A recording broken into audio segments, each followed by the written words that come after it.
So, this will be something different, both in form and the topic. Square Enix surprised me a few months ago with their quite sudden announcement of Final Fantasy Tactics, the Ivalice Chronicles. And I kind of care about this, since 25 years ago I spent over 200 hours playing the original PlayStation version. It's not only one of my favorite RPGs, but also one of my favorite tactical games. Not to mention that Ivalice ranks in my top 5 fantasy settings of all time.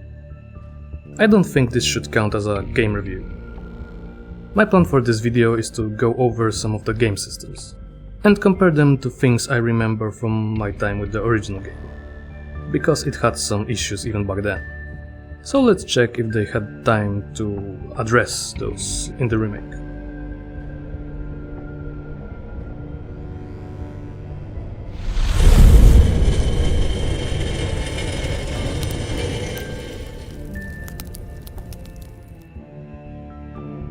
First thing of note, we have a difficulty modes now. I started playing on Tactician difficulty, since the original game wasn't that hard. Or at least I don't remember it being hard. And I have some mixed feelings about this after 30 or so hours. As far as I noticed, there's no change in the enemy combat AI. They seem to run the same scripts, but their damage numbers are tweaked up to 11.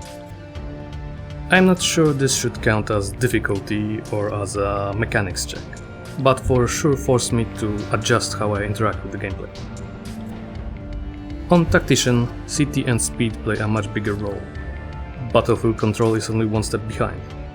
In Act 1 and 2 my party almost always had at least 2 characters with Art of War to reduce enemy speed and damage. In Act 3 I switched to Dancer, which is a little strange to me, since I have no recollection of using this class when playing 20 years ago. So to sum up my rumblings a little, Tactician offers a very different experience to what I remembered.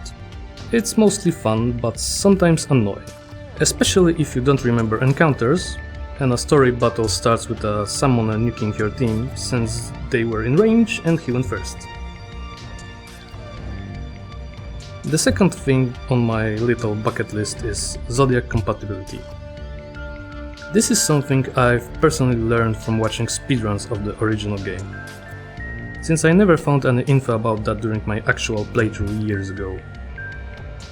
Now not only we have a clear entry in the options section, but also UI element that shows us this effect mid-battle. Zodiac signs are also more visible during gameplay, so you can actually try to use this without much effort. I'll count this as a strict improvement over the original, where you could totally ignore this and not notice any impact on the gameplay. For the next topic we have Bravery and Fate stats. Those two have quite a substantial influence on many game mechanics, but that info was hard to find in the original release. Bravery was responsible for chance of triggering reaction abilities, like counter or blade grasp, and was used in damage calculations for some weapon types. Fate on the other hand was related to magic effectiveness, and with low enough value the character was basically immune to magic effects. If my memory serves me right, to get this info in the original version, you need to toggle the help function and then manually move to Brave Fate section. I'm not really sure if I ever did that. Fortunately, this time around we have much better tutorials, and explicit pop-ups that tell you this info straight. Which is very nice, since now some skills and classes have much more sense to average user. Another good quality of life improvement that has actual chance of engaging new players with the system. Now let's take a look at job selection screen. Back in the olden days, you had to unlock the class before you could look up its actual requirements, which could make early game very difficult if you just didn't level everything up.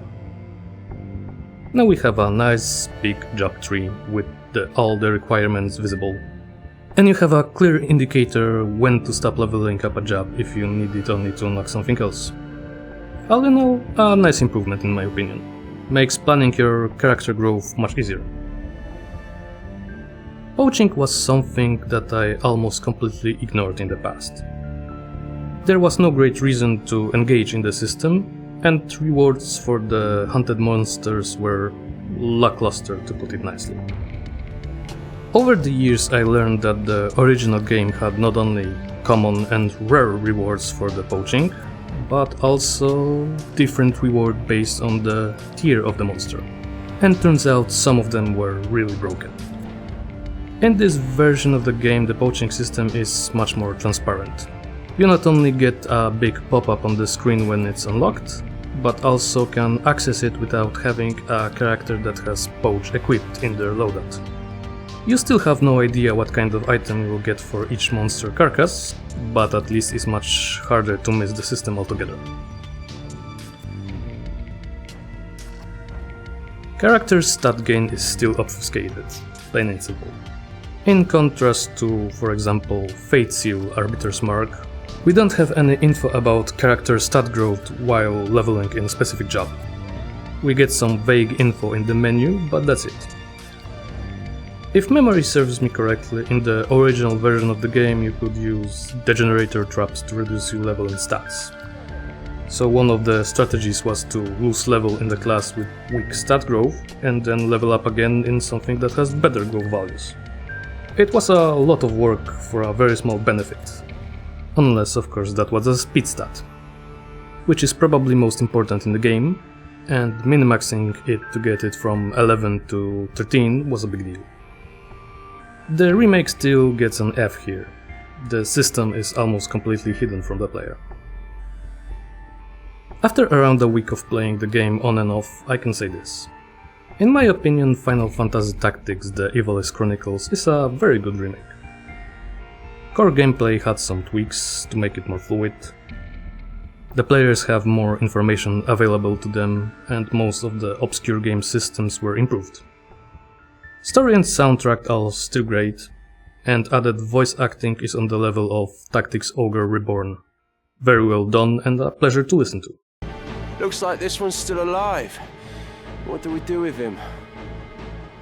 What do you think we do with him? Right then. All in all, it's a great experience. And if you want to relieve the nostalgia of the PlayStation era of games, this one will really scratch that itch. For newer players it may be a little bit clunky. But you can still count this as a very solid tactical RPG. If it goes on sale someday, it will be a great catch for your collection. This will be all for this video. I don't think this kind will appear here often, but if some other new game catches my interest in terms of game systems or design, maybe you'll see another one. As usual, let me know what you think about the content in the comments below, and push the buttons for Algorithm Jesus. See ya in the next one.